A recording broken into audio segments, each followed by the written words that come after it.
Today we're going to talk about yes or no questions. If you're interested in listening to me talk about that, stick around.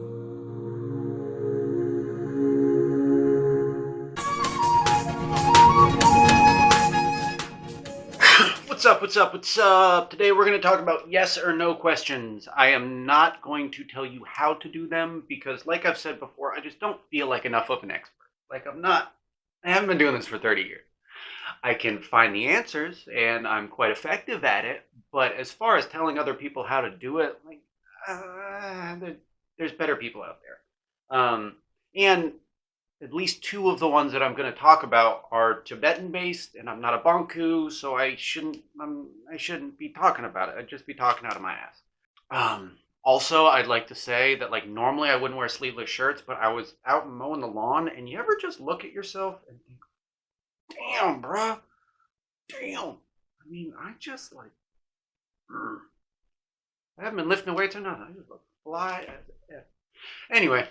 I did, I didn't want to, it feels kind of trashy to wear a cutoff, no sleeves, but bruh. Sorry.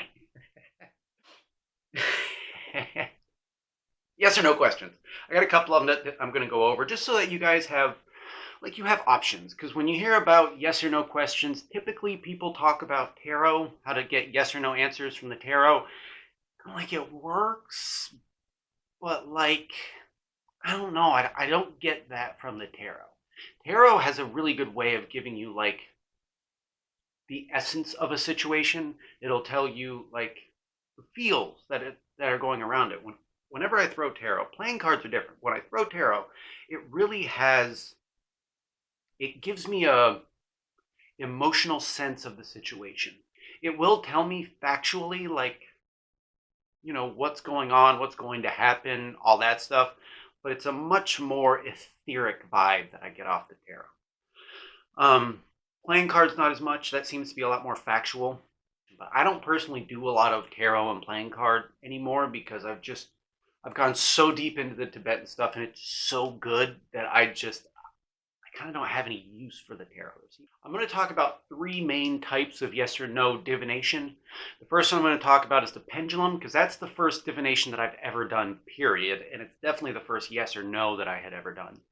And then I'm going to talk about the Mo, and I'm going to talk about mullet divination. Like I said, this is not a how-to video. This is just kind of, stuff to look at. If you're interested in getting a better yes or no question, you can kind of look into these. So we're going to start off with a pendulum. I'm going to give you, if you've watched the interview that I did, my very first video when I didn't plan on doing a YouTube channel, I think I talk about all this stuff. But it's a cool little story and I'd like to share it with you. When I had moved to Missouri, I got in with this local crystal shop that was here and I started doing kirtan. It was really fun. Nobody ever showed up. It was me singing at the staff, so that was cool. But I was really into it. And afterwards, because nobody showed up, we just sit around talking. And one of these days when we were sitting around talking and just BSing about mystical, magical crystal shop kind of stuff, we got on the topic of divination. And I had never tried divination because in the Hindu stuff and the Buddhist stuff and all the stuff that I had seen, the real serious practitioners, they have this big thing about cities. Cities are like magic powers that you develop through your practice. And the general consensus was no cities. You cannot perform your cities. Basically, if you use your powers, it's an ego trap and you're going to get caught in this whole thing and blah, blah, blah, blah. The thing that got me really curious about divination and psychic powers and all that stuff was the fact the person that owned the crystal shop was a logical person. She was just a cool lady. She wasn't super hippy dippy. She wasn't super weird. She wasn't quirky. She owned a crystal shop, so that's kind of quirky. But she was a paramedic and she worked hard and she raised her kids and she was super normal and she did tarot. Through talking about it, it kind of put a bug in my brain. I want to try it. A few days later, I went back to the crystal shop. It was closed. I wanted to get tarot cards. A few days later, I went to the crystal shop. Crystal shop was closed. I wanted to get tarot cards. A week later, I go back to the crystal shop, and wouldn't you know, the crystal shop was closed. So one of the things that they had talked about was the weird stuff around pendulums that they had seen. Because they had a pendulum rack and they would move and do weird stuff.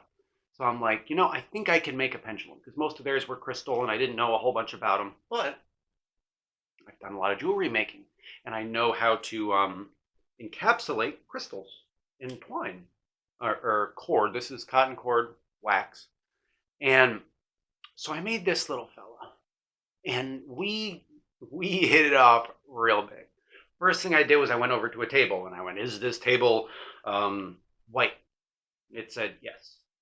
Next thing I did was I went over to the couch and I said, "Is this tie-dye?" And it said no. Table was white. Couch had a floral pattern. My wife was sitting there. She had missed her special time of the month. And she said, "Well, ask it if I'm pregnant." Ah, you're not pregnant.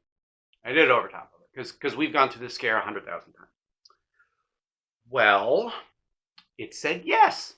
So Mr. Jared kind of freaked out a little bit. And as the day went on, I was like, "Hey, if this thing was correct, I'm buying tarot cards. I'm going and buying tarot cards. I need to figure this stuff out."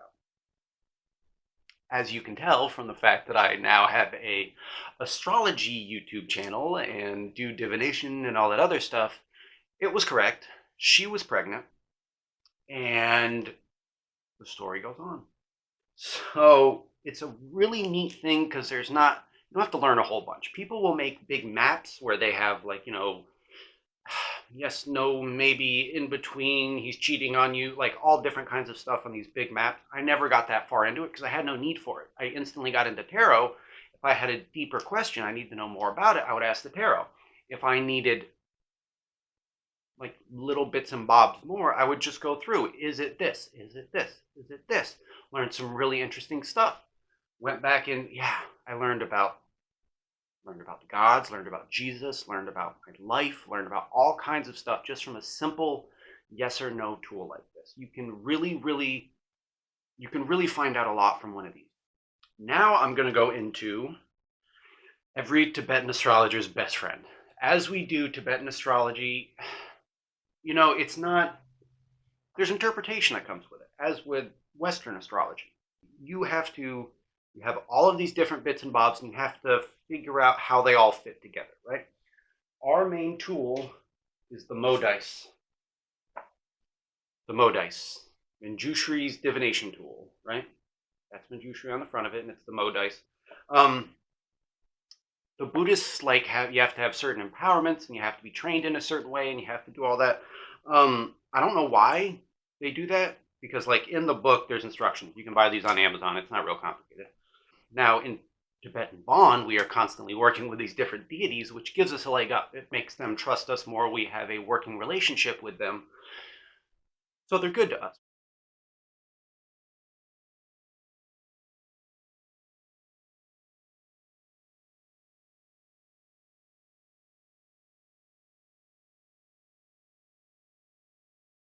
Now, I have two different kinds of dice. I have the kind that was given to me by my Bonku.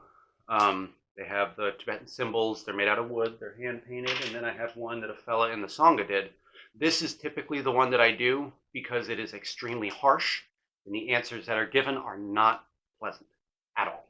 And I really appreciate that. If I want to know the dirt and grime, this one gives me the dirt and grime. The pendulum, you get yes or no, or yes or no. Doesn't matter. It's yes or no. With the Mo, you get yes and, no and, yes but look out for, no but if you would like it to like turn around for you, you can do this. So it's a level in between bibliomancy and pendulum, right? It's not a strict yes or no, but it's not a strict, or it's not this big broad thing that has to be interpreted and thought about, and it just tells you. And it's incredible. Tibetan Bond is the most practical spiritual path that I've ever heard of. The Mo dice, these things right here, I had a burst pipe in my house when it froze. I couldn't find it. I was digging all over the house. There's no crawl space. It was the worst. I needed to fix that pipe because we didn't have water. First, our water was froze. Then when it thawed, it blew, or it was blown. So I was just at my wit's end, started asking the Mo dice. Wouldn't you know, it told me exactly where the burst pipe was. So very accurate, very practical, and it's a Tibetan astrologer's best friend. The third one that I'm going to talk about, and this one's a little bit newer to me, but it's so handy. And this, again, is not, I can't teach it. Tibetan Bond has a very particular way that we do it, and it's the ancient way. And within that, I've seen online there is a similar way that people do mala divination, but ours, because it's the ancient way, you get 3 different categories, 3 different answers, right? And from those, they all have implications. The one that's the most interesting is one of them, like the Mo, has guests. Will your guests arrive safely and on time? In the mala divination, there's a spot for that too, because in the ancient world, before we had even the Pony Express, before we had any way to travel information back and forth, you don't know, like, you know that this person is supposed to be here around this time. Did they get robbed? Did they get eaten by a tiger? Did they get, like, what? It was a very important piece of their life. So it's built into the divination, and it's a sign of its age, but also can be used in other ways. And it's more of a yes or no. It's kind of like a yes, no, maybe, or a yes, no, yes, and. Yes or no, yes, and. So again, it's a little bit closer to the pendulum than the Mo is, because it doesn't give you this big explanation, but it's still a step up from the pendulum, right? And it's really cool because in Tibetan Bond, we always have 100,000 practices that we're supposed to be doing when I'm not doing them. So you always keep your mala on. And if you need to do some magic real quick, you can just count you out some magic. But it's a very handy thing to be able to do. So again, if you want the real way to do it, find a banku. If you want a way to do it, it's online. There's explanations of it online. The sadhus, when they were out in the wild, they would use these to find out if their water was good or bad. So they would use it like a pendulum. They would hold it and you would have your water down here and you would like either, good water or bad water, whatever the combination was. But the sadhus would also use this for divination, and they would do it in a different way because it's the Hindu way. It's the Vedic way, not the Tibetan way. That's just a couple different options.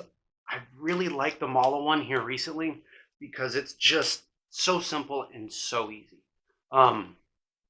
With all of them, the way that I've been taught is it's like asking a dear friend for advice. So know that these are just beings that have a broader scope than you do. They just have a bigger understanding of the world than you do.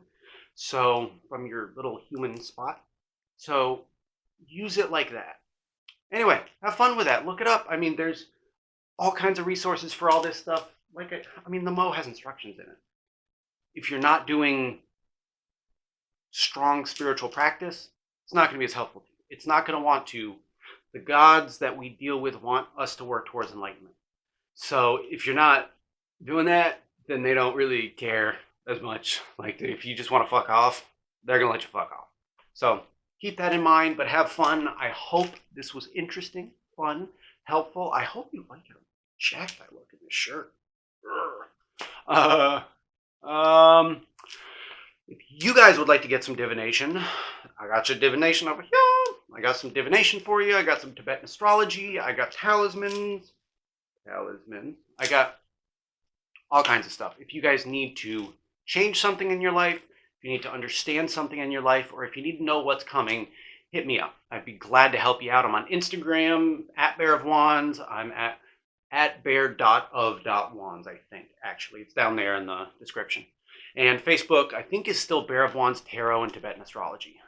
Not 100% sure, but I think that's what it is. And also, you can find me on YouTube. Yeah.